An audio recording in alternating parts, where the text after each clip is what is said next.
Hey, what's up guys? Hari ni kan weekend, so jom kita buat siakap steam bersantan. Sangatlah sedap, rasa dia refreshing, pekat, pedas, masyam.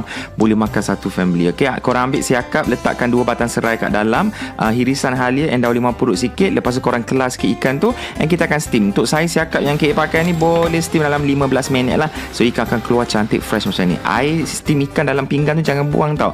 Yang tu korang letak kat tepi dulu, kita nak pakai lepas ni. So ambil lengkuas sebesar ibu jari, halia sebesar ibu jari, akar ketumbar sikit, and then 3 batang serai, 2 ulas bawang putih, 4 cili padi, and 2-3 helai daun limau purut. Lepas tu korang masukkan 1 kotak kecil santan dengan satu kotak kecil air. Lepas tu kita masak lebih kurang 5 minit. Kita nak bagi santan tu pekat sikit and dia punya aromatic tu serap masuk dalam kuah lah. And then baru kita masukkan 1 sudu makan sos ikan and tambahkan seasoning, garam, gula sebut perasa cukupnya. Baru tambahkan air steam ikan tu tadi. Kacang-kacang siap lah. Kita punya kuah boleh letak ke atas. Dia macam tom yum putih pun ada, tapi dia bagi twist sikit lah.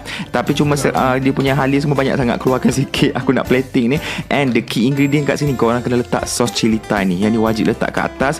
Dia akan bagi rasa manis, pedas and balance lah semua rasa dia. And the best part, korang kena perah limau nipis. Lagi masyam, lagi sedap. Peras biji 2 biji pun dah okey. Boleh hirup kuah dia. Seriously, sedap sangat-sangat resipi. Tolonglah buat. Aku nak tak makan nasi putih pun endap aku hirup macam tu je. Dah tak ikan steam ni pun dah cukup sedap. Okay, boleh tenang dengan family. Selamat mencuba. Sedapnya. Ada masam, ada manis sos cili Thai, ada pedas, wangi serai, daun limau purut. Aku rasa puas hati lah. Sangat puas hati. Okay, selamat berbuka.